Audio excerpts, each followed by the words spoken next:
Summary of Enlightenment Now by Steven Pinker. Short summary. Enlightenment Now by Steven Pinker argues that despite the negative impressions given by the news, the world has made significant progress in areas like life expectancy, child mortality, poverty, and violence. Pinker examines trends in various domains to demonstrate this progress and refutes common arguments suggesting that the world is declining. He asserts that reason, science, and humanism, the core values of the Enlightenment, remain essential for further progress. However, he also acknowledges that there are counter-Enlightenment movements that challenge these values and that pessimism about the future is prevalent in contemporary culture. Here are summaries of the chapters. Chapter 1, Dare to Understand. Pinker introduces the Enlightenment principle as a belief system that prioritizes human well-being as the ultimate goal, advocating for the application of reason to the natural world as a means to achieve it. This principle suggests that through scientific inquiry and a commitment to understanding the universe, we can unlock solutions to the challenges facing humanity and create a better world. To illustrate the Enlightenment principle in action, Pinker draws upon several compelling examples from subsequent chapters. 1. The conquest of smallpox. Pinker celebrates the eradication of smallpox, a disease that once plagued humanity with devastating consequences. The elimination of this deadly disease stands as a monumental achievement, made possible through scientific research and the development of a vaccine. Pinker uses this example to showcase the potential of reason and science to alleviate human suffering and improve global health. 2. The decline of global poverty. Pinker focuses on the remarkable progress made in reducing global poverty. Pinker attributes this positive trend to factors like technological advancements, economic growth, and the expansion of free markets, all of which stem from the application of reason to economic systems and policies. He argues that these advancements have led to unprecedented levels of prosperity and improved living standards for billions of people. 3. The expansion of equal rights. Pinker examines the advancement of equal rights for historically marginalized groups, including women, minorities, and the LGBTQ+ community. Pinker recognizes these social movements as powerful manifestations of Enlightenment values, emphasizing the importance of reason and empathy in dismantling systems of injustice and creating a more inclusive and equitable society. 4. The growth of knowledge and education. Pinker highlights the expansion of human knowledge and the increasing accessibility of education. He underscores the significance of literacy, numeracy, and scientific literacy for both individual and societal progress, arguing that education empowers individuals and enables them to contribute to innovation and a more informed public discourse. 5. Improved quality of life. Pinker explores how progress has resulted in a higher quality of life that goes beyond merely meeting basic needs. Pinker points to trends like reduced working hours, increased leisure time, and greater access to information and entertainment as evidence of the positive impact that progress has had on people's day-to-day experiences.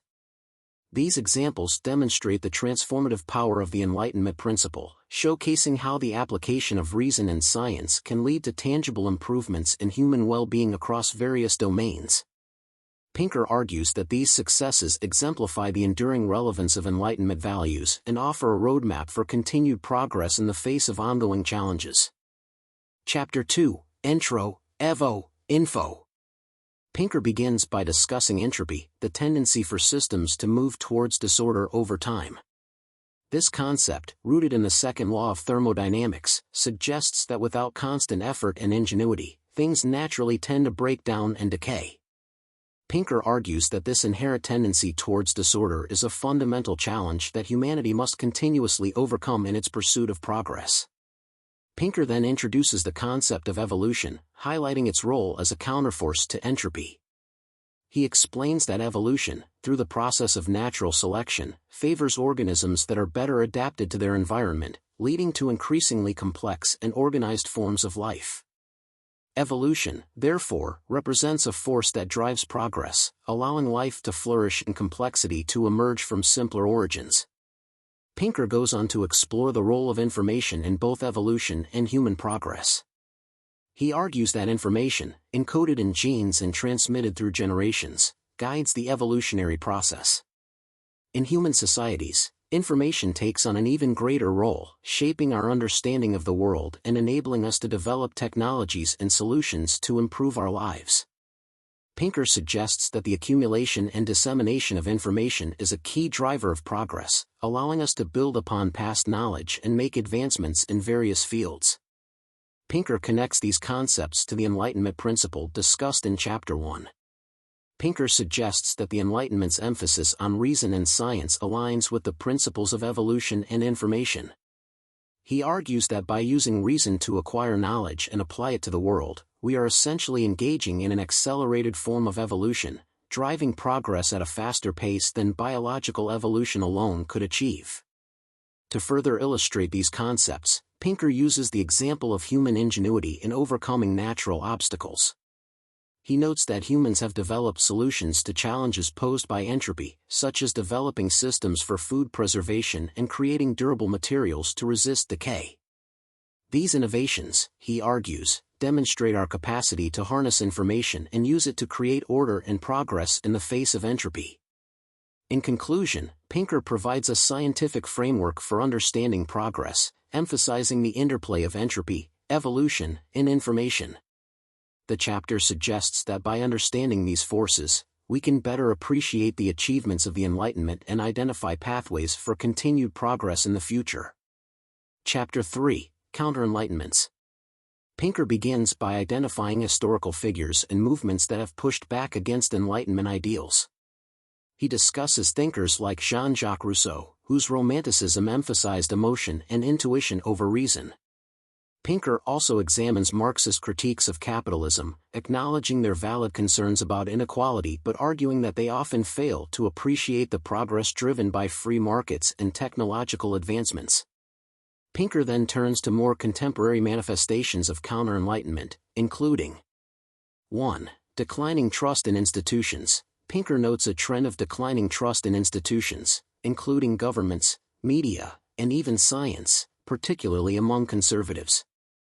This skepticism, fueled by factors like political polarization and the spread of misinformation, creates a fertile ground for anti-Enlightenment sentiments. 2. The rise of populism. Pinker connects the decline in trust to the rise of populism, which often exploits anxieties and fears about social and economic change, promoting simplistic solutions and rejecting the complexities inherent in addressing societal challenges. 3. Romantic environmentalism. Pinker criticizes certain strains of environmentalism that romanticize a pre-industrial past and demonize technological progress, advocating for a return to simpler ways of life. He argues that such perspectives fail to recognize the potential for innovation and human ingenuity to address environmental challenges. 4. The two cultures divide. Drawing on C.P. Snow's concept of the two cultures, Pinker examines the persistent divide between the sciences and the humanities. He argues that this intellectual schism hinders progress by preventing productive dialogue and collaboration between disciplines, limiting the scope of both scientific and humanistic inquiry. Pinker challenges these counter-Enlightenment perspectives by highlighting their often pessimistic and unrealistic assumptions. He argues that romantic visions of the past often ignore the harsh realities of pre-modern life, overlooking the significant progress made in areas like health, safety, and well-being. He also criticizes the tendency to focus solely on problems, neglecting to acknowledge the solutions and positive trends that demonstrate the efficacy of Enlightenment values in driving progress. Pinker concludes by advocating for a renewed commitment to the Enlightenment project, urging readers to resist the allure of cynicism and embrace the power of reason, science, and humanism to address contemporary challenges. Pinker reminds us that the pursuit of progress is an ongoing endeavor, requiring constant vigilance against forces that seek to undermine its core principles. Chapter 4, Progressophobia. Progressophobia, the fear of progress explained. Pinker begins by acknowledging the current socio-political climate, marked by anxieties and a sense of decline, particularly in the United States. He cites the bleak rhetoric of political leaders who emphasize poverty, crime, and societal decay as evidence of this widespread negativity. He contrasts this with the overwhelming evidence of progress presented in the book, suggesting that this disconnect stems from a deeply ingrained progressophobia. To understand the roots of progressophobia, Pinker examines several psychological biases. 1. Availability bias. This cognitive bias leads us to overestimate the likelihood of events that are easily recalled, often due to their vividness or recent occurrence. Pinker argues that media coverage, which tends to focus on negative events like crime, disasters, and political scandals, contributes to this bias, making us perceive the world as more dangerous and troubled than it actually is. 2. Negativity bias. This bias refers to the tendency for negative information to have a greater impact on our emotions and judgments than positive information. Pinker suggests that this bias, coupled with the availability bias, amplifies our perception of problems and downplays the significance of progress. Pinker also explores cultural factors that contribute to progressophobia, including 1. Journalistic norms. He points out that journalistic norms prioritize novelty and conflict, leading to a disproportionate focus on negative events. This creates an impression of constant crisis and decline, even when objective data indicate otherwise. 2. Cynicism as a social signal. Pinker suggests that cynicism, particularly among intellectuals, has become a form of social signaling, conveying sophistication and worldliness. This tendency to view progress with skepticism reinforces the perception that things are getting worse. To counter these biases, Pinker presents a wealth of data demonstrating positive trends in areas like life expectancy, health, wealth, safety, and peace. He argues that these advancements, largely driven by Enlightenment values of reason, science, and humanism, are often overlooked due to our tendency to fixate on problems and ignore progress. Pinker also examines a specific example of progressophobia by analyzing the tone of news coverage over time. He cites data scientist Khalaf Lederer's study, which analyzed the sentiment of articles published in the New York Times between 1945 and 2005, and in news outlets from 130 countries between 1979 and 2010. The findings reveal a steady increase in negative tone over time, indicating that the perception of worsening news is not merely an illusion. Despite the prevalence of progressophobia, Pinker emphasizes the importance of recognizing and celebrating progress. He argues that acknowledging the advancements made by humanity is essential for maintaining motivation to continue the Enlightenment project and to strive for a better future. He concludes the chapter by highlighting the numerous books and articles published in recent years that document and celebrate progress, offering a counter-narrative to the pervasive pessimism.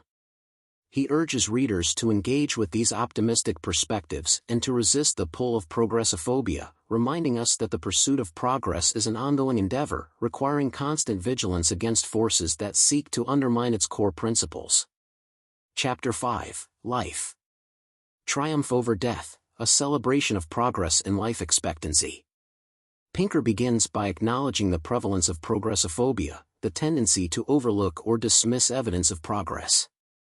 He points out that this negativity bias, often fueled by media focus on negative events, can blind us to the remarkable achievements in reducing mortality and extending human life. To counter this bias, Pinker presents a wealth of data demonstrating the dramatic increase in life expectancy over the past few centuries. Pinker highlights several key figures and advancements that contributed to this progress. 1. Conquerors of disease. Pinker celebrates the heroic efforts of medical pioneers like Edward Jenner, Louis Pasteur, and Jonas Salk, whose discoveries led to vaccines and treatments for deadly diseases. He recounts the jubilation that greeted the announcement of the polio vaccine in 1955, contrasting it with the current lack of appreciation for the ongoing triumphs of medical science. 2. Eradication of smallpox. Pinker highlights the eradication of smallpox, a disease that once killed millions, as a testament to the power of human ingenuity and global cooperation. He notes that the very use of the past tense when describing smallpox is a linguistic marker of this extraordinary achievement. 3. Progress against other diseases. The sources also mention the significant progress made in combating diseases like polio, measles, and guinea worm. The near eradication of polio and the dramatic reduction in guinea worm cases demonstrate the ongoing success of public health campaigns and medical interventions. Pinker emphasizes that these achievements were not inevitable but resulted from the deliberate application of reason and science to combat disease. He connects this progress to the Enlightenment principle, arguing that the values of reason, science, and humanism are essential for continuing to improve human well-being. Pinker doesn't limit his focus to the developed world. He highlights the global nature of this progress, noting that even the poorest countries have seen significant increases in life expectancy. He argues that this progress is a testament to the power of ideas and knowledge to transcend borders and improve lives everywhere. Pinker concludes by challenging readers to overcome progressophobia and to appreciate the remarkable achievements in extending human life. Pinker argues that acknowledging these triumphs is not about complacency but about recognizing the power of the Enlightenment project to solve problems and improve the human condition. This recognition, he suggests, is crucial for maintaining the motivation and commitment needed to continue the pursuit of progress and to face the challenges that still lie ahead. Pinker focuses specifically on life expectancy, a crucial metric of human well-being, and sets the stage for subsequent chapters that explore progress in other areas. It also introduces the list of figures section, providing a visual representation of the data discussed in the chapter, including figures depicting life expectancy, child mortality, and maternal mortality over time. Chapter 6, Health. Healthier and longer lives, a testament to medical progress. Pinker begins by acknowledging a common sentiment expressed by Angus Deaton, a Nobel laureate in economics, who observed a sense of disillusionment among those who had witnessed the remarkable progress of the 20th century but felt that the 21st century had failed to live up to those expectations. Pinker challenges this perception by presenting a compelling case for the continued progress in health, arguing that the advancements of the 21st century are no less remarkable than those of the preceding century. Pinker highlights the dramatic decline in deaths from infectious diseases, particularly among children. Figure 6.1, included in the list of figures, visually depicts this progress, showing a significant reduction in childhood deaths from diseases like measles, tetanus, and whooping cough between 2000 and 2013. This decline, Pinker argues, is a testament to the success of vaccination programs and other public health measures that have effectively controlled or eradicated many infectious diseases. Pinker celebrates the unsung heroes of medical science, researchers, doctors, and public health workers, who have dedicated their lives to combating disease and improving human health. He recounts the story of Jonas Salk, the developer of the polio vaccine, and the widespread celebration that followed the announcement of its success in 1955. This jubilant response, Pinker suggests, reflects a time when society was more appreciative of the achievements of science and medicine. The eradication of smallpox, discussed in the previous chapter, serves as a powerful example of the transformative impact of medical progress. The fact that smallpox, a disease that once ravaged humanity, no longer exists is a testament to the power of human ingenuity and collaboration. The sources note that the last case of smallpox was diagnosed in 1977, marking a momentous victory for public health. Pinker also addresses the ongoing progress against other diseases, such as polio and guinea worm. The near eradication of polio, with only a handful of cases remaining in a few countries, demonstrates the continued success of vaccination efforts.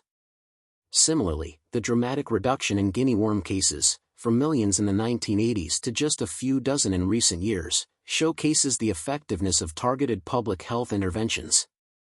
These achievements, Pinker argues, are not isolated incidents but part of a broader trend of improving health outcomes driven by scientific advancements and public health initiatives.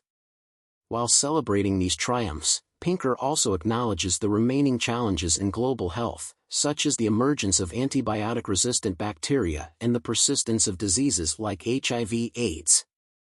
However, he maintains an optimistic outlook, arguing that the same values of reason, science, and humanism that led to past successes can be applied to address these ongoing challenges. Pinker concludes by urging readers to recognize and appreciate the remarkable progress in human health, even as we continue to strive for further improvements. By acknowledging the achievements of the past, Pinker suggests, we can gain the confidence and motivation to tackle the remaining challenges and continue the journey towards a healthier and more prosperous future. Chapter 7, Sustenance. Feeding the World, Progress in Combating Hunger. Pinker begins by acknowledging the long history of famine and hunger that has plagued humanity. He cites historical examples, such as the 7 lean years in Egypt mentioned in the Hebrew Bible, to illustrate the devastating impact of food shortages on human societies. He notes that even in the 19th century, crop failures could lead to widespread misery, even in relatively wealthy nations like Sweden. To highlight the severity of hunger in the past, Pinker draws on the work of historian Fernand Braudel. Braudel's account of pre-industrial Europe paints a grim picture of poverty and food insecurity. He describes a time when the poor were forced to sell themselves into slavery or work in inhumane conditions just to survive. This historical context underscores the magnitude of the progress made in alleviating hunger in modern times. Pinker attributes this progress to a combination of factors, including 1. The Green Revolution, the development of high-yielding crop varieties and improved agricultural practices, often referred to as the Green Revolution, played a pivotal role in boosting food production. 2. Economic growth, rising incomes and economic development have enabled more people to afford adequate food. Pinker points out that as countries become wealthier, they tend to invest more in agriculture and infrastructure, leading to increased food production and distribution. 3. Globalization and trade. The expansion of global trade has facilitated the flow of food from surplus regions to those facing shortages, helping to stabilize food prices and improve access to food even in remote areas. Pinker challenges the pessimistic view, often espoused by those concerned about overpopulation, that famine and resource scarcity are inevitable consequences of a growing population. He argues that the data clearly show the opposite. As the world population has increased, the rate of hunger has declined. This, he suggests, is a testament to human ingenuity and the ability to adapt to changing circumstances. The chapter also highlights the moral shift that accompanied the Enlightenment. Pinker argues that Enlightenment thinkers, by emphasizing the value of human life and individual happiness, fostered a more humane approach to poverty and hunger. This shift in values, he suggests, contributed to the development of social safety nets and policies aimed at alleviating suffering and improving the lives of the poor. Pinker concludes the chapter by emphasizing the importance of acknowledging and appreciating the progress made in combating hunger. He argues that recognizing these achievements is not about complacency but about recognizing the power of human ingenuity and the potential for further progress. By understanding the factors that have led to these improvements, Pinker suggests, we can continue to work towards a world where everyone has access to adequate food and nutrition. Chapter 8, Wealth. The explosion of wealth, understanding the causes and consequences of global prosperity. The chapter opens with a quote from economist Peter Bauer, "Poverty has no causes. Wealth has causes." This statement challenges the assumption that poverty is the natural state of humanity and that wealth is a scarce resource. Instead, Pinker emphasizes that wealth is created through human ingenuity and effort. He cautions against the common misconception that wealth has always existed, pointing out that history is often written by the affluent, who tend to overlook the poverty and hardship experienced by the majority of people throughout history. To illustrate the magnitude of progress in wealth creation, Pinker presents a striking visual metaphor. He asks the reader to imagine a standard 9-inch pie representing the global wealth in 1700. If we were to compare that pie to the wealth generated today, the modern pie would be over 10 feet in diameter. This dramatic increase, Pinker argues, is a direct result of the Enlightenment and the values it promoted, such as reason, science, and humanism. The chapter then explores the historical trajectory of wealth creation, as depicted in Figure 8.1. The graph shows a long period of stagnation, followed by a sudden and dramatic increase in wealth starting in the 19th century. This hockey stick pattern, Pinker argues, coincides with the rise of the Enlightenment and the Industrial Revolution. He attributes this growth to several key factors. 1. The scientific revolution, the emergence of modern science, with its emphasis on empirical observation and experimentation, laid the foundation for technological innovation and economic growth. 2. The Enlightenment. The Enlightenment's emphasis on reason, individualism, and free markets created an intellectual and cultural environment that fostered innovation and entrepreneurship. 3. The Industrial Revolution. The Industrial Revolution, with its technological breakthroughs and mass production techniques, transformed the economy and ushered in an era of unprecedented prosperity. Pinker goes beyond simply describing the increase in wealth, he also examines its impact on human well-being. He focuses specifically on the decline of extreme poverty, defined as living on less than $1.90 a day. Figure 8 foreshows a dramatic decline in the percentage of the world's population living in extreme poverty. Similarly, Figure 8.5 demonstrates that even as the world's population has exploded, the number of people living in extreme poverty has fallen. This, Pinker argues, is a testament to the power of economic growth to improve the lives of even the poorest people. Pinker acknowledges that wealth creation is not a panacea, and that economic progress can come with its own set of challenges, such as inequality and environmental damage. He addresses these issues in subsequent chapters. However, he argues that the overall trend is clear: humanity has become significantly wealthier, and this wealth has translated into tangible improvements in living standards for billions of people. The chapter concludes by emphasizing that the story of wealth creation is not about material possessions but about human flourishing. It's about expanding opportunities, empowering individuals, and creating a world where everyone has the chance to live a long, healthy, and fulfilling life. By understanding the causes of wealth creation and the principles that have driven progress, Pinker suggests, we can continue to work towards a more prosperous and equitable future for all. Chapter 9, Inequality. The Inequality Question, a look at global and national trends. Pinker begins by examining global inequality, which, contrary to popular belief, has been shrinking. Pinker points to Figure 9.2, which shows a decline in global inequality since the 19th century. This trend is largely attributed to the economic rise of developing countries, particularly in Asia, which has lifted millions out of poverty. The elephant curve, depicted in Figure 9.5, further illustrates this point by showing the significant income gains experienced by the emerging global middle class, primarily in Asia. Pinker then shifts his focus to inequality within developed countries like the United States and the United Kingdom. He observes that these countries initially followed a Kuznets curve, a model where inequality rises during industrialization and then declines as economies mature. Figure 9.3 visually represents this pattern, showing a peak in inequality during the Industrial Revolution followed by a decline in the mid-20th century. However, around 1980, inequality began to rise again, deviating from the expected Kuznets curve trajectory.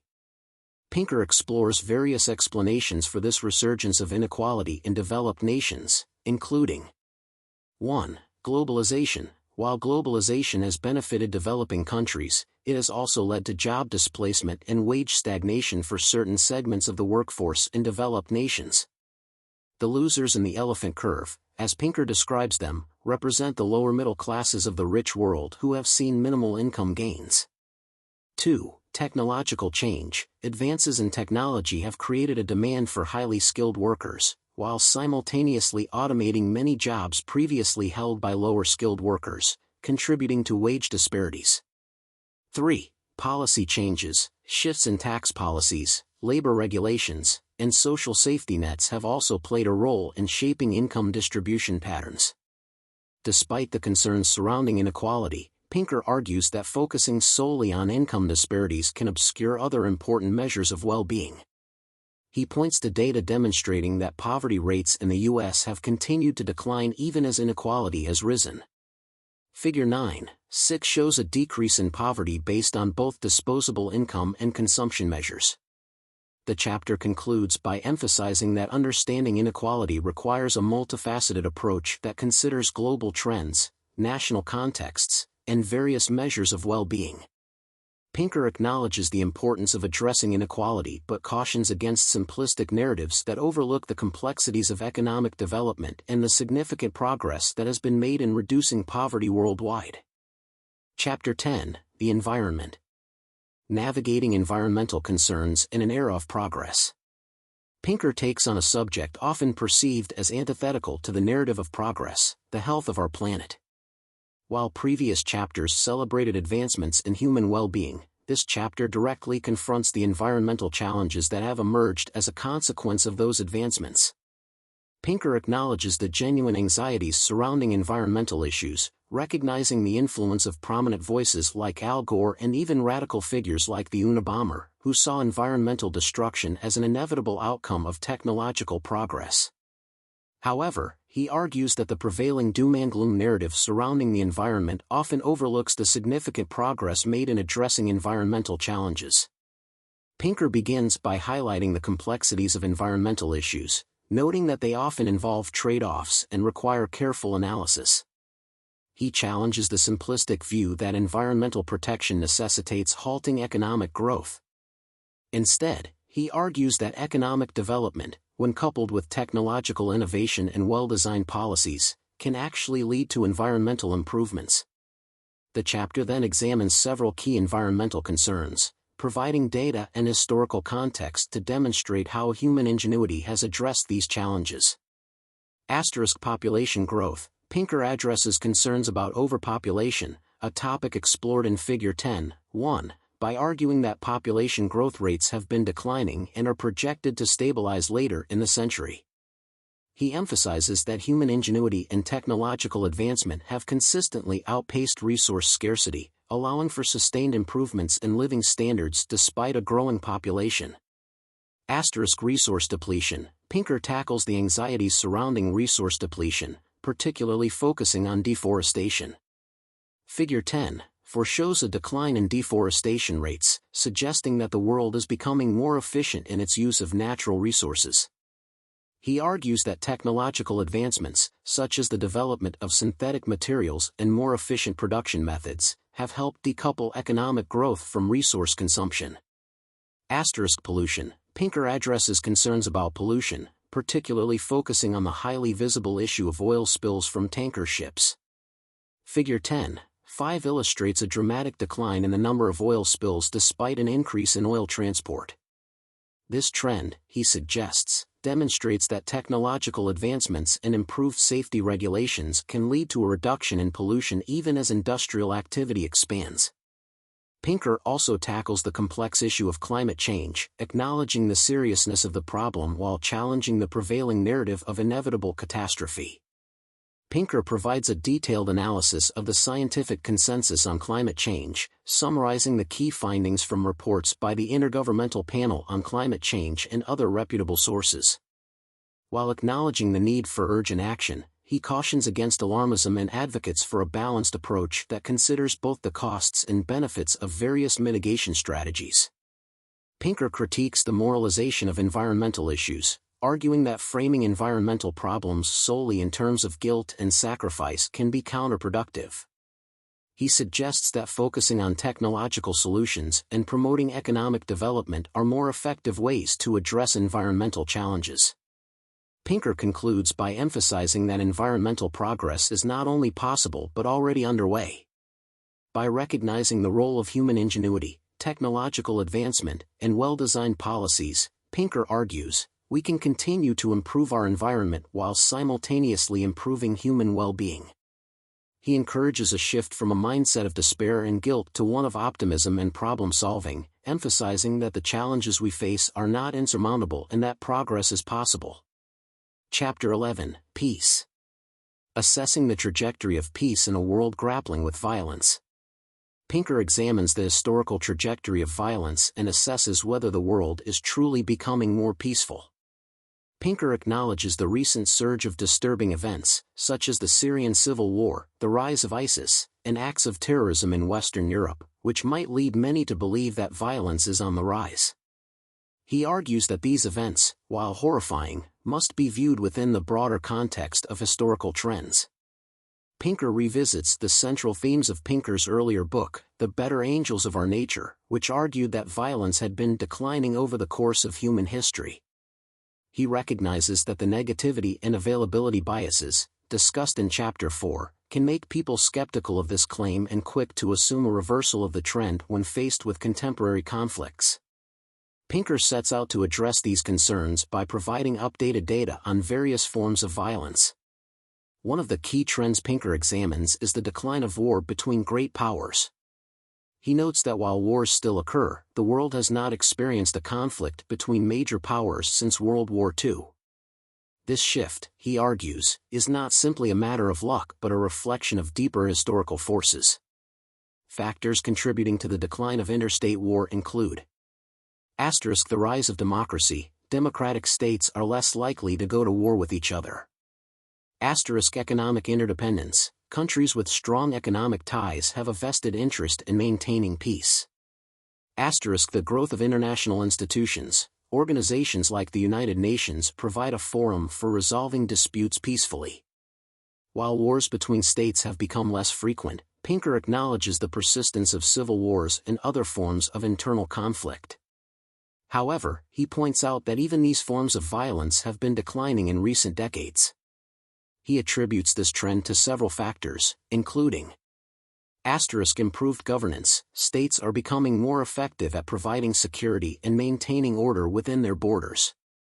Economic development. As countries become wealthier, they have more to lose from conflict.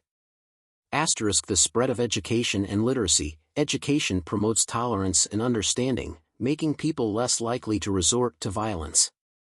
Pinker then transitions to a discussion of homicide, a form of violence that directly impacts individuals' sense of safety. Pinker presents data showing that homicide rates have declined dramatically in many parts of the world, including the United States. He attributes this decline to factors such as: the expansion of policing and criminal justice systems. Though Pinker recognizes the potential for overreach and incarceration, he asserts that the presence of law enforcement and punishment plays a significant role in deterring crime. Improved economic conditions. Economic prosperity reduces the incentives for criminal activity. Cultural shifts. Changing social norms have led to a greater emphasis on nonviolence and respect for human life. Pinker illustrates this cultural shift by referencing a personal anecdote about purchasing a new car and encountering a graph in Car and Driver magazine that showed a six-fold decrease in traffic fatalities between 1950 and 2009. This decline, he argues, was driven by a combination of technological advancements, such as seatbelts and airbags, as well as changes in social norms and regulations that prioritized safety. He concludes the chapter by reiterating the central message: despite the disturbing headlines that dominate the news, the world is, in fact, becoming more peaceful. He emphasizes that this progress is not inevitable and that maintaining peace requires continued efforts to strengthen institutions, promote economic development, and foster a culture of respect for human life. Chapter 12: Safety. The decline of everyday dangers, examining trends in safety. Pinker extends the exploration of declining violence from the previous chapters to encompass a broader range of dangers that threaten human life and well-being. While Chapter 11 focused on war and homicide, Chapter 12 examines trends in accidents and unintentional injuries, arguing that even these everyday dangers have significantly declined over time. Pinker opens the chapter by highlighting the often overlooked magnitude of accidental deaths. He cites statistics indicating that accidents are the third leading cause of death worldwide, surpassed only by heart disease and stroke. This observation underscores the importance of understanding trends in safety and recognizing the progress that has been made in reducing accidental deaths. The chapter then examines historical trends in homicide rates, building upon the discussion from Chapter 11. Figure 12:1 illustrates the dramatic decline in homicide rates in Western Europe and the United States since the Middle Ages.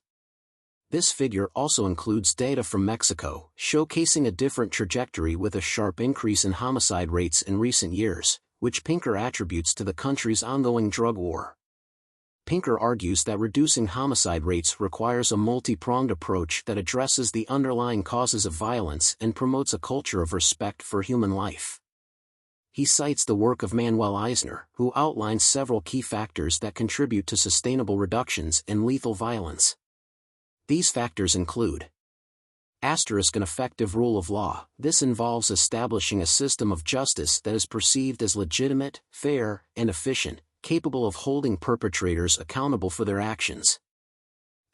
Victim protection. Ensuring the safety and well-being of victims is crucial for deterring future violence and fostering a sense of justice. Swift and fair adjudication. A prompt and impartial legal process is essential for maintaining public trust in the justice system and ensuring that perpetrators face appropriate consequences for their actions. Moderate punishment. Pinker argues that excessively harsh punishments are not necessarily effective in deterring crime and can sometimes have counterproductive effects. Humane prisons. Treating prisoners with dignity and providing opportunities for rehabilitation can reduce recidivism rates and contribute to a safer society. Figure 12.2 further illustrates the declines in homicide rates in the United States and England between 1967 and 2015. This figure highlights the remarkable progress that has been achieved in recent decades, particularly in the United States, where the homicide rate has been cut nearly in half. Pinker then shifts his focus to traffic accidents, using this specific example to illustrate the broader point about declining accidental deaths. He recounts a personal anecdote about encountering a graph in Car and Driver magazine that showed a six-fold decrease in U.S. traffic fatalities between 1950 and 2009. This decline, he argues, was driven by a combination of factors, including technological advancements. The development of safety features like seatbelts, airbags, and anti-lock brakes has significantly reduced the severity of injuries in car accidents. Changes in social norms. Increased awareness of the dangers of drunk driving and speeding has led to changes in behavior that have made roads safer. Government regulations. Policies such as mandatory seatbelt laws and stricter enforcement of drunk driving laws have played a role in reducing traffic fatalities. Pinker argues that the story of declining traffic fatalities is a testament to the power of human ingenuity to identify and address risks. He highlights how technological innovation, cultural shifts, and government policies have worked together to make cars safer and reduce the likelihood of fatal accidents. The chapter concludes by emphasizing that the decline in accidental deaths is part of a broader trend of increasing safety and well-being that has characterized recent decades. Pinker argues that this progress is not automatic or inevitable but rather the result of conscious efforts to understand and mitigate risks. He cites the example of fire deaths, which have declined dramatically thanks to improved building codes, smoke alarms, and the shift in firefighting practices to include emergency medical services. This example, he argues, demonstrates the power of human knowledge and agency to make the world a safer place. Chapter 13, Terrorism.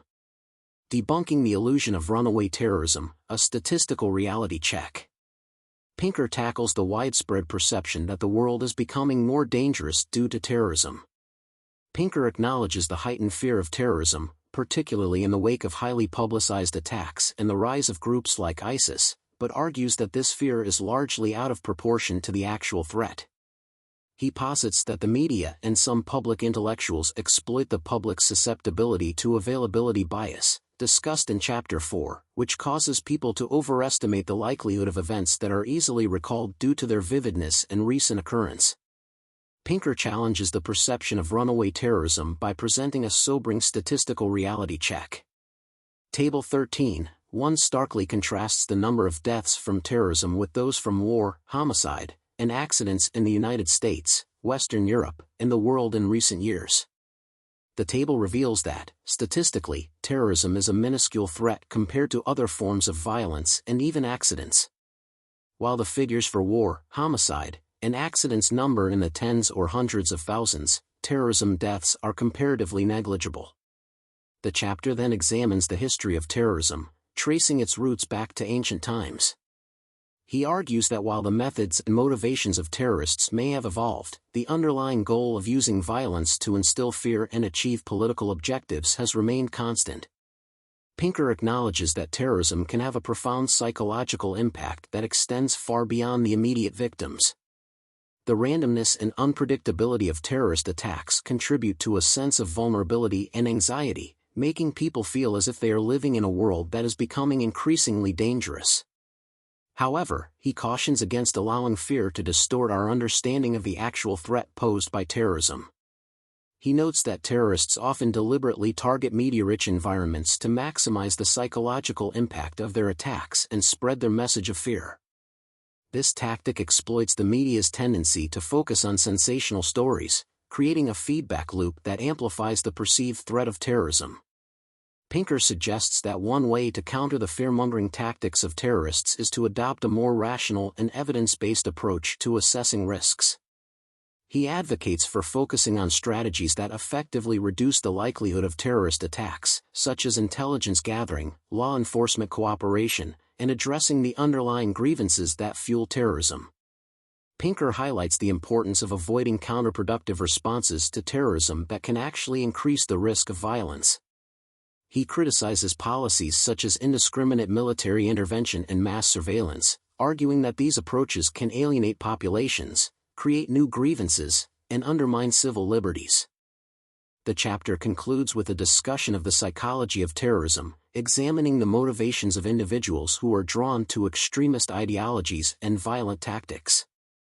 Pinker challenges the common stereotype of terrorists as irrational fanatics, arguing that they are often driven by a complex mix of factors, including ideological conviction, a belief that violence is justified to achieve political or religious objectives.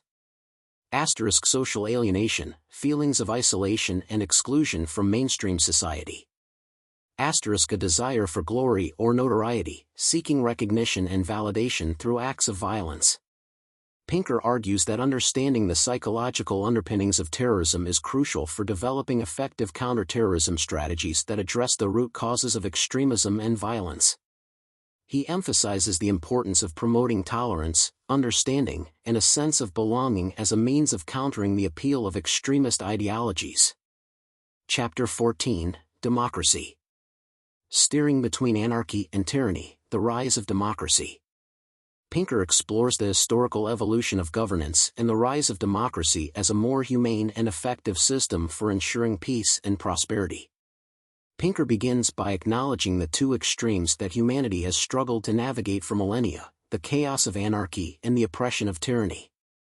He points out that in the absence of strong governance, societies tend to descend into cycles of violence, with death rates often exceeding those of even the most tumultuous periods in modern societies. Conversely, while early governments effectively quelled internal strife, they often imposed brutal regimes characterized by slavery, torture, and other forms of oppression. Pinker then introduces the concept of democracy, a system of government based on the principles of individual rights, the rule of law, and popular sovereignty. He argues that while democracy may not be a perfect system, it represents a significant advancement in human governance, offering a more effective means of balancing individual freedom with collective security. The chapter traces the historical development of democracy, highlighting key milestones such as the Magna Carta, 1215, the English Bill of Rights, 1689, the American Declaration of Independence, 1776, and the Universal Declaration of Human Rights, 1948. Pinker argues that these documents represent a gradual but significant shift toward recognizing the inherent rights of individuals and limiting the power of governments. Pinker presents data demonstrating the positive correlation between democracy and various measures of human well-being, including economic growth, life expectancy, and peace. He cites research showing that democracies tend to have faster-growing economies, are less likely to engage in war, and generally provide a higher standard of living for their citizens. Furthermore, he emphasizes the link between prosperity and democracy, suggesting that as societies become wealthier, they are more likely to demand greater political freedom and participation. The chapter also examines the relationship between human rights and democracy. Pinker argues that democracies are more likely to uphold human rights, citing evidence from the political scientist Christopher Ferris, who developed a mathematical model to assess human rights performance globally. Figure 14.2, based on Ferris's work, reveals an upward trend in human rights protection worldwide despite various setbacks. Pinker acknowledges that democracy is not a static concept but rather an evolving system that requires constant vigilance and adaptation. He discusses the challenges faced by democracies in the 21st century, including the rise of populism and nationalism. These movements often exploit people's fears and prejudices, undermining trust in democratic institutions and processes. The spread of misinformation and propaganda. The rise of social media and other online platforms has made it easier for malicious actors to spread falsehoods and sow discord. The erosion of trust in traditional media. Declining trust in established media outlets can make it difficult for citizens to discern reliable information from biased or fabricated content. Pinker emphasizes the importance of civic engagement and education in safeguarding democracy. He argues that citizens must be informed, engaged, and willing to hold their leaders accountable to ensure that democratic institutions remain strong and responsive to the needs of the people. He concludes the chapter with a note of cautious optimism, suggesting that while democracy faces challenges, its historical trajectory points towards continued progress. Chapter 15: Equal Rights. The Inexorable March of Equal Rights. Pinker examines the historical progress made toward achieving greater equality and justice for all people. Pinker acknowledges the persistent challenges posed by prejudice and discrimination, but argues that the long-term trend points toward a more inclusive and egalitarian world. Pinker begins by highlighting the various forms of oppression that have plagued humanity throughout history, including racism, sexism, and homophobia. Pinker argues that these forms of bigotry stem from our tendency to categorize people into in-groups and out-groups, leading to prejudice and discrimination against those perceived as different. He then explores the historical movements that have sought to dismantle these systems of oppression, such as the civil rights movement, the women's suffrage movement, and the fight for LGBTQ+ rights. Pinker argues that the progress toward equal rights is driven by a confluence of factors, including the Enlightenment ideal of universal human rights. The Enlightenment emphasized the inherent dignity and worth of all individuals, regardless of their race, gender, or sexual orientation. This philosophical shift laid the groundwork for movements demanding equal rights for all. Economic and technological advancements. As societies become more prosperous and technologically advanced, they tend to become more tolerant and inclusive. Economic interdependence and technological progress foster greater understanding and cooperation between different groups. The spread of education and literacy. Education empowers individuals to think critically, challenge prejudice, and advocate for their rights.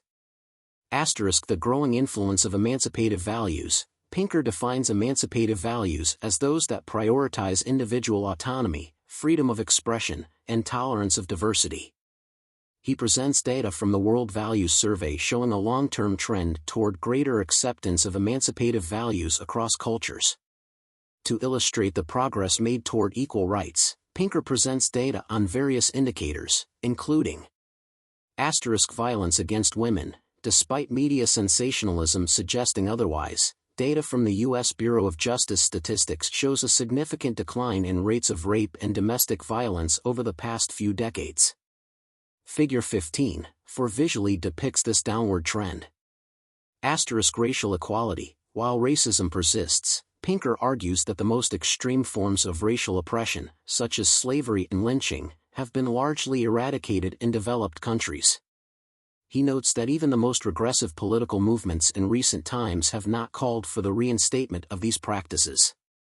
However, it is important to note that the sources do not provide data on racial equality beyond these examples. LGBTQ+ rights. Pinker highlights the dramatic shift in attitudes toward LGBTQ+ individuals over the past few decades. He attributes this progress to a combination of factors, including the visibility of LGBTQ+ individuals, scientific understanding of sexual orientation, and the growing acceptance of diversity. Pinker acknowledges the setbacks and challenges that remain in the pursuit of equal rights. He notes that populist backlashes often exploit prejudice and fear to undermine progress. However, he argues that these backlashes are ultimately temporary and that the overall arc of history bends toward justice. He attributes this forward momentum to the fact that as indefensible ideas are debunked and discredited, they are gradually removed from the realm of acceptable discourse, pulling society along in the direction of progress. The chapter concludes with a discussion of the rights of children, a particularly vulnerable group often subject to abuse and exploitation. Pinker presents data showing a decline in various forms of violence against children, including assault, bullying, and sexual victimization. Figure 15.8 visually demonstrates this downward trend. He attributes this progress to factors such as increased awareness of child abuse, stricter laws and enforcement, and changing social norms. Overall, Pinker offers a cautiously optimistic perspective on the progress made toward equal rights. Pinker argues that while challenges persist, the long-term trend points toward a more just and equitable world for all. Chapter 16, Knowledge. The expanding realm of knowledge, a defining feature of humanity. Pinker explores the role of knowledge as a defining characteristic of humanity and a driving force behind progress. Pinker argues that Homo sapiens, meaning knowing man, is uniquely equipped to use information to overcome the challenges posed by entropy and the limitations of evolution. Humans have always sought knowledge about their environment, developing tools, strategies, and social structures to thrive. The accumulation and sharing of knowledge, facilitated by language, have played a crucial role in our species' advancement. Pinker highlights pivotal moments in history when technological innovations revolutionized the way we acquire and disseminate knowledge. He identifies writing, printing, and electronic media as transformative breakthroughs that exponentially expanded the growth of knowledge. These advancements have continuously reshaped our understanding of ourselves, the world around us, and our place in the universe. While recognizing the inherent humanity of all people, Pinker suggests that access to a broad and ever-expanding body of knowledge elevates our consciousness and expands our understanding of history, culture, science, and the complexities of life. One crucial measure of a society's commitment to knowledge is the level of education it provides to its citizens. Figure 16.3 illustrates the dramatic increase in average years of schooling worldwide between 1870 and 2010. Pinker acknowledges that disparities in access to formal education persist, but he emphasizes the transformative potential of the Internet and online learning platforms, which are making vast stores of knowledge accessible to anyone with a smartphone. This global accessibility is narrowing the gap between those with access to traditional institutions of learning and those without. To gauge the overall progress in human development, which encompasses education, health, and economic well-being, Pinker presents two composite indices developed by economists. The Historical Index of Human Development, created by Leandro Prados de la Escosura, tracks these three measures from 1870 to the present, using a geometric mean to provide a balanced assessment. The Well-Being Composite, developed by Ochrijgma, expands the scope to include indicators such as height, a proxy for health, democracy, homicide rates, income inequality, and biodiversity, spanning from 1820 to the present. Figure 16.6 reveals a clear upward trajectory for both indices, demonstrating substantial improvements in overall human well-being over the past 2 centuries. Building upon the themes of progress discussed in previous chapters, the decline of violence, the rise of democracy, and the advancement of equal rights, Pinker positions the growth of knowledge as a foundational pillar of these positive trends. He contends that an informed and educated populace is more likely to embrace the values of reason, tolerance, and humanism, contributing to a more peaceful, just, and prosperous world. Chapter 17, Quality of Life. Redefining quality of life, beyond material measures. Pinker expands upon the previous chapter's exploration of progress by examining how improvements in health, wealth, and knowledge have translated into a richer and more fulfilling existence for many people. Pinker challenges the notion that progress is merely an economic phenomenon, arguing that true progress encompasses a broader range of factors that contribute to a meaningful and enjoyable life. He contends that while material prosperity is undoubtedly important, it's only one piece of the puzzle.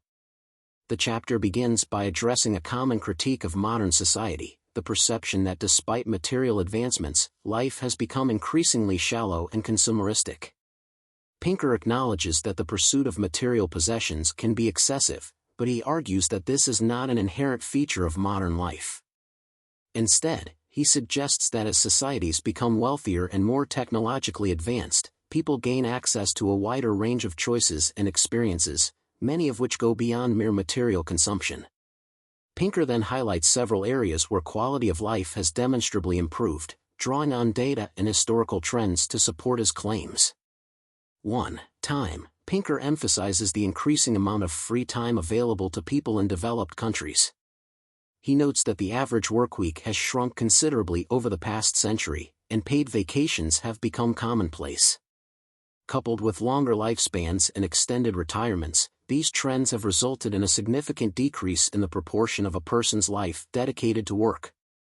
Pinker acknowledges that variations exist across different countries and socioeconomic groups, but he suggests that as developing nations become wealthier, they are likely to follow a similar trajectory. 2. Household labor. Pinker notes that technological advancements, particularly in household appliances, have significantly reduced the amount of time and effort required for domestic chores. He offers a historical comparison, highlighting the labor-intensive nature of tasks like laundry and cooking in the early 20th century, contrasting it with the relative ease and convenience afforded by modern appliances. 3. Choice and variety. Pinker emphasizes the explosion of choice and variety available to consumers in the modern world. He points to the abundance of grocery items available in supermarkets today, contrasting it with the limited selection available just a few decades ago. He also discusses the falling prices of essential goods and services, such as lighting, making them more accessible to a wider range of people. 4. Access to information and entertainment. Pinker highlights the unprecedented access to information and entertainment afforded by the Internet and digital technologies. He notes that the Internet provides a vast repository of knowledge, available to anyone with an Internet connection. He also points to the rise of streaming services, offering a vast library of movies, music, and television shows on demand. 5. Travel and experiences. Pinker discusses the increasing affordability and accessibility of travel, allowing people to experience different cultures and expand their horizons. He cites the declining cost of airline tickets as an example, enabling more people to travel both domestically and internationally. While acknowledging that some individuals may experience a sense of time poverty due to the demands of modern life, Pinker argues that this is not a universal phenomenon. He suggests that those who feel overwhelmed by their schedules may be overlooking the significant gains in free time that have occurred over the past century. Pinker concludes by highlighting the importance of appreciating the non-material aspects of progress. Pinker argues that a truly fulfilling life encompasses more than just material possessions and economic security. He suggests that the abundance of free time, access to information and entertainment, and opportunities for travel and personal growth should be viewed as integral components of progress, contributing to a richer and more meaningful existence. Chapter 18, Happiness. Seeking happiness, a complex and evolving pursuit. Pinker explores the multifaceted nature of happiness and its relationship to progress. Pinker acknowledges that happiness is a subjective and elusive concept, influenced by a complex interplay of biological, psychological, and social factors. While previous chapters focused on objective measures of well-being, life expectancy, wealth, knowledge, this chapter grapples with the more intangible aspects of a good life. Pinker begins by addressing the Oesterlin paradox, the observation that despite substantial increases in wealth over time, levels of happiness within developed countries have remained relatively stagnant. Pinker explores various explanations for this phenomenon, including 1. The hedonic treadmill. This concept suggests that humans have a natural tendency to adapt to positive changes in their circumstances, resulting in a temporary boost in happiness that eventually returns to a baseline level. As people achieve a desired level of wealth, they often set their sights on even higher goals, perpetually chasing a moving target of satisfaction. 2. Social comparison theory. This theory proposes that people's happiness is influenced by their relative standing compared to others. Even as absolute levels of wealth rise, if the gap between the rich and poor widens, those who perceive themselves as falling behind may experience decreased happiness. Pinker then examines various surveys and studies that have attempted to measure happiness across cultures and over time. While acknowledging the limitations of such measures, he suggests that they nonetheless reveal some interesting patterns. 1. Happiness levels vary significantly across countries and cultures, but there is a general upward trend in global happiness over time. This suggests that while cultural factors undoubtedly play a role, objective factors like economic development and political stability also contribute to happiness. 2. Money does buy happiness, but only up to a certain point. Once basic needs are met, additional wealth has diminishing returns on happiness. This reinforces the notion that while material prosperity is important, it's not the sole determinant of happiness.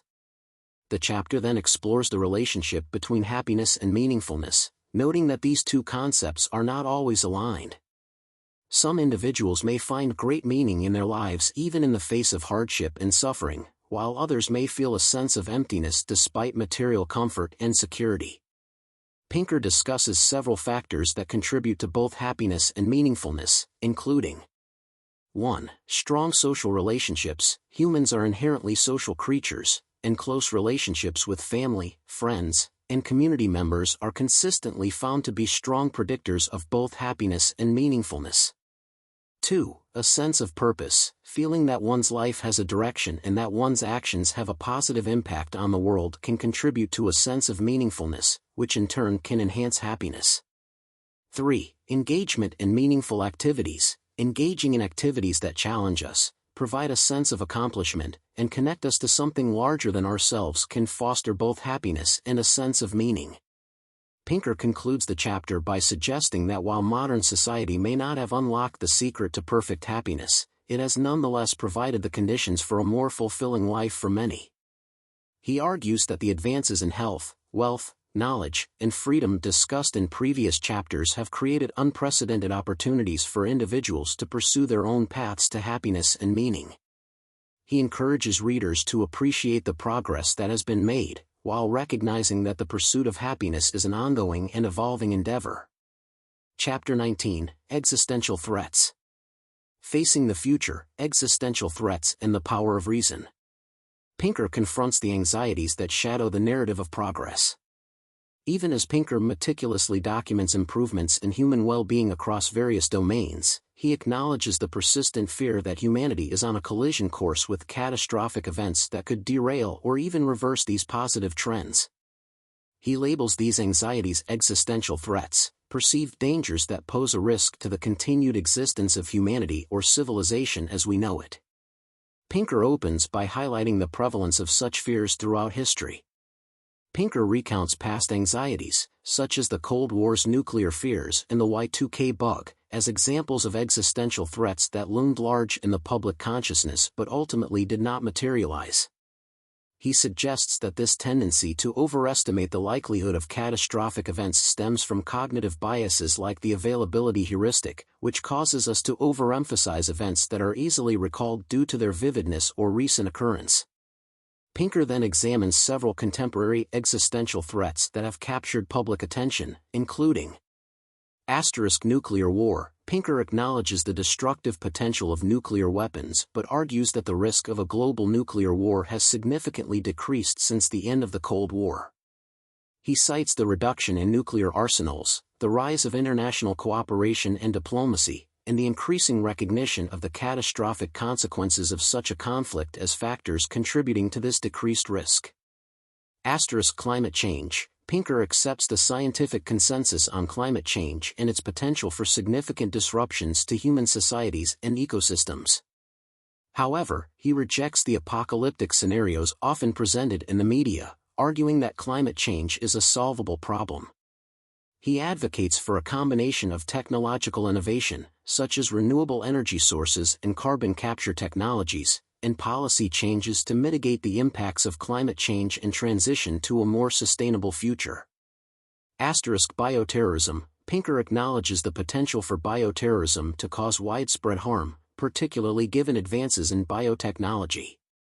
However, he argues that the likelihood of a successful and catastrophic bioterrorist attack is low, given the technical challenges involved and the robust public health infrastructure in place in many countries. Pinker emphasizes that while acknowledging these threats is crucial, succumbing to paralyzing fear or resignation is counterproductive. He advocates for a reasoned and pragmatic approach to addressing these challenges, drawing on the same principles of reason, science, and humanism that have driven progress in other domains. He argues that a combination of Technological innovation, developing new technologies to address specific challenges, such as renewable energy sources to combat climate change or advanced disease surveillance systems to prevent pandemics. International cooperation, working collaboratively across national borders to address global challenges that require collective action, such as climate change and nuclear nonproliferation. Responsible governance, implementing sensible policies informed by scientific evidence and ethical considerations to mitigate risks and promote long-term sustainability. Pinker concludes by urging readers to embrace a proactive and optimistic outlook. Pinker acknowledges that the future is uncertain and that challenges will inevitably arise, but he argues that the same ingenuity and determination that have brought humanity this far can be harnessed to navigate future obstacles. He contends that by applying the principles of the Enlightenment, reason, science, and humanism, we can continue to make progress toward a more peaceful, prosperous, and sustainable future, even in the face of existential threats. He reminds readers that progress is not inevitable, but it is achievable if we choose to embrace the power of reason and work together to build a better future. Chapter 20: The Future of Progress. Looking ahead, the future of progress. Pinker shifts the focus from documenting past progress to considering the prospects for continued progress in the future. The chapter opens with a confident assertion: the data suggest that the future, like the past, will be better than we think. This optimism is grounded in the evidence presented throughout the book, showcasing the remarkable advancements in human well-being over the past centuries. Pinker argues that the same forces that have driven progress, reason, science, and humanism, remain potent and offer grounds for anticipating further improvements in the future.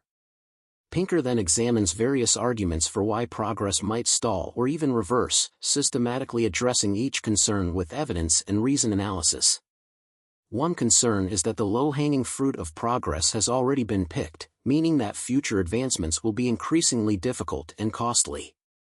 Pinker counters this argument by highlighting the vast potential for continued innovation in areas such as energy, food production, and biotechnology.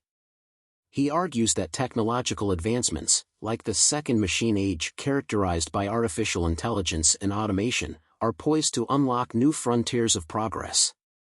Another challenge is the perception that progress is cyclical and that we are due for a downturn.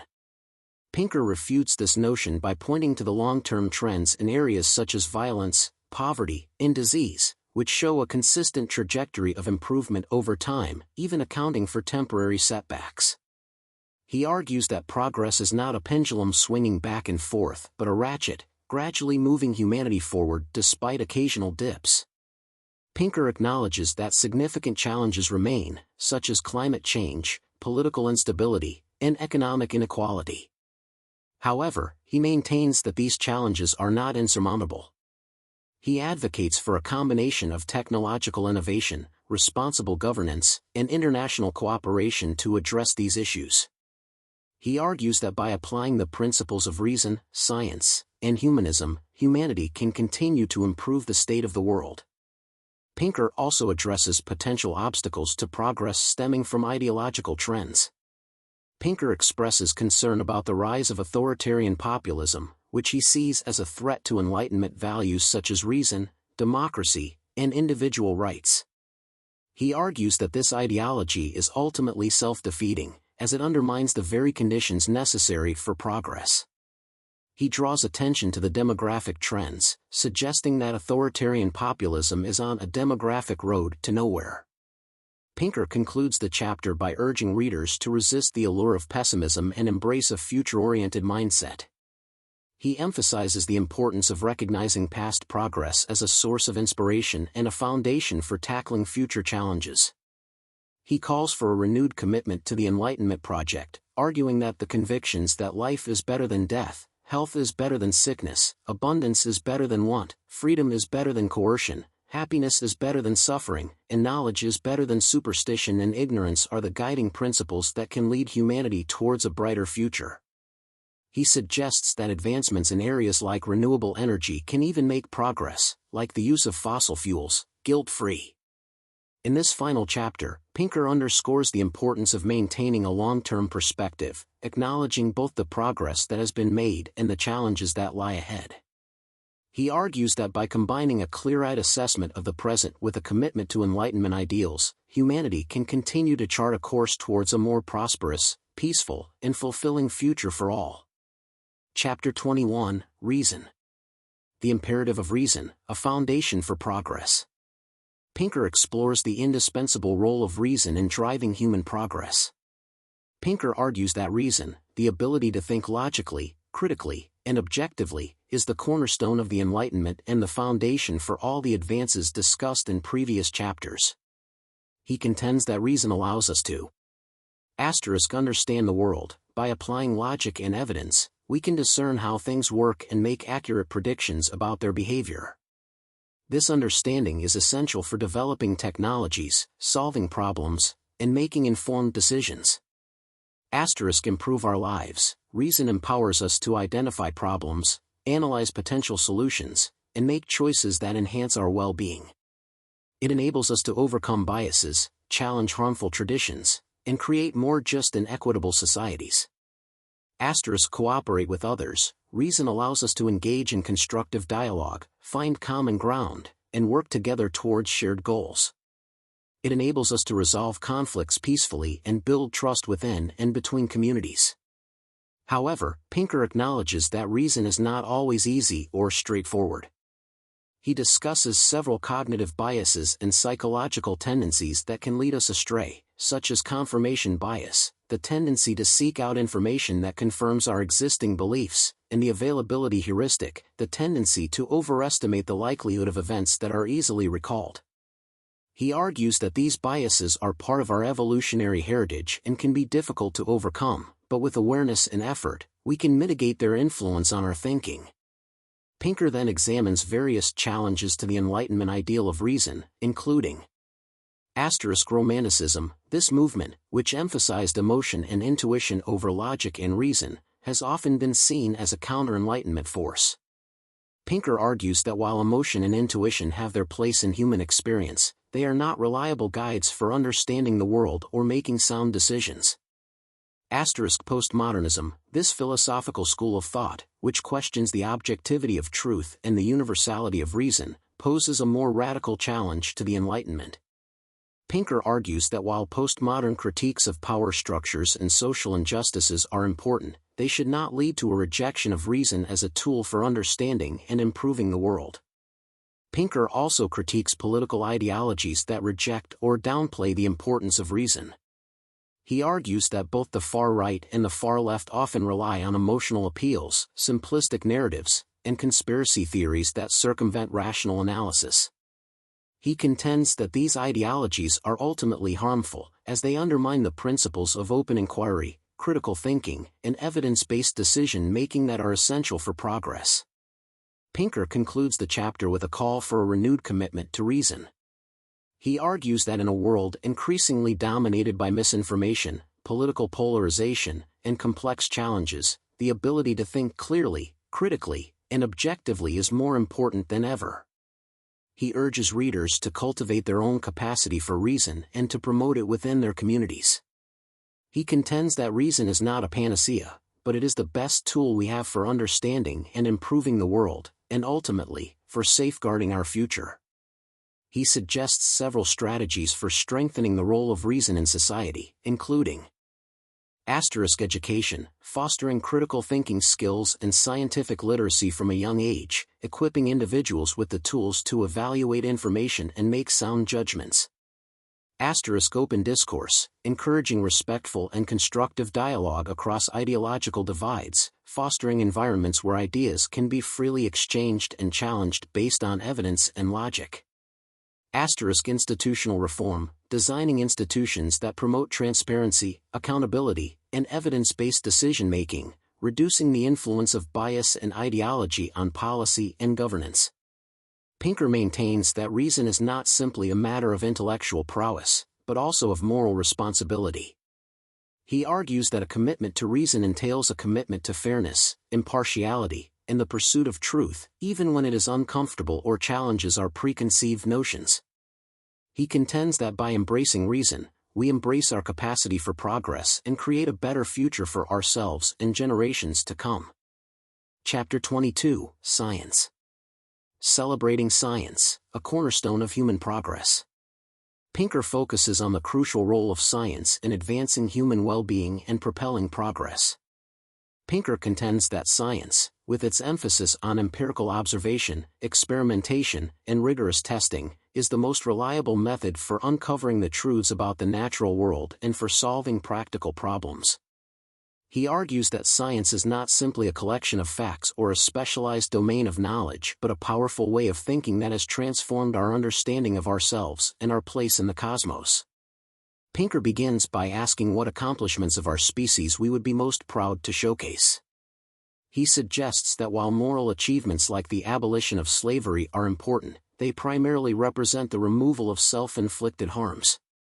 In contrast, science offers a more profound achievement, a genuine expansion of our knowledge and capabilities.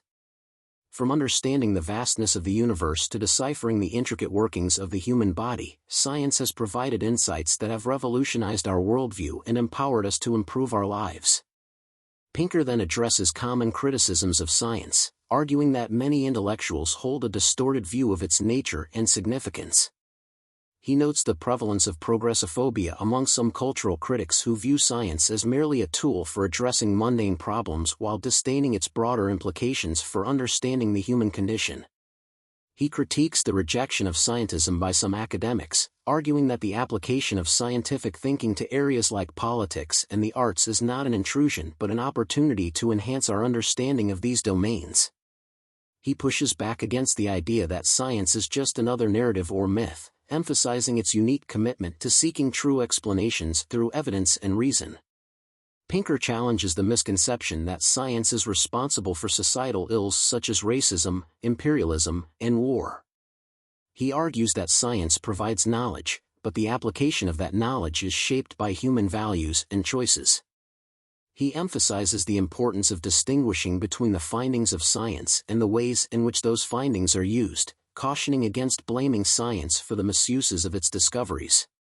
Pinker argues that the Enlightenment is not a brief interlude, as some suggest, but a powerful intellectual and cultural movement whose impact continues to shape the world. He points to evidence suggesting that democracy and liberal values are continuing to advance globally and that the advantages of cosmopolitanism and international cooperation are increasingly recognized. He suggests that the recent rise of populism is likely a temporary setback and that the long-term trend towards Enlightenment values remains strong. The chapter concludes by highlighting the universal nature of the scientific endeavor. Pinker contends that the pursuit of knowledge and the desire to understand the world are not limited to any particular culture or tribe. He argues that the principles of reason, science, and humanism are essential for any sentient being seeking to improve its well-being and flourish in the universe. Pinker's chapter on science serves as a powerful reminder of the transformative power of this way of thinking. By embracing science, Pinker argues, humanity can continue to unravel the mysteries of the universe, solve pressing challenges, and create a better future for all. Chapter 23, Humanism. Embracing Humanism, a Foundation for Flourishing. Pinker explores the philosophical underpinnings of the Enlightenment and its implications for leading a meaningful and ethical life. Pinker defines humanism as a system of values that places human well-being and flourishing at its center, guided by reason, science, and compassion. He argues that humanism is not merely a feel-good philosophy but a rigorous ethical framework rooted in a deep understanding of human nature and the nature of reality. He contends that humanism offers a compelling alternative to religious and ideological systems that often rely on dogma, superstition, and tribalism. Pinker begins by tracing the historical roots of humanism, highlighting its origins in ancient Greek philosophy and its resurgence during the Renaissance and the Enlightenment. He emphasizes that humanism is not simply a rejection of religion but a positive affirmation of human values and the potential for human progress through reason and cooperation. The chapter explores the ethical implications of humanism, emphasizing the importance of expanding our circle of sympathy to encompass all of humanity. Pinker argues that reason and science can guide us towards moral principles that promote well-being for all, regardless of race, religion, gender, or sexual orientation. He advocates for a cosmopolitan worldview that transcends tribal loyalties and promotes cooperation and understanding across cultural boundaries.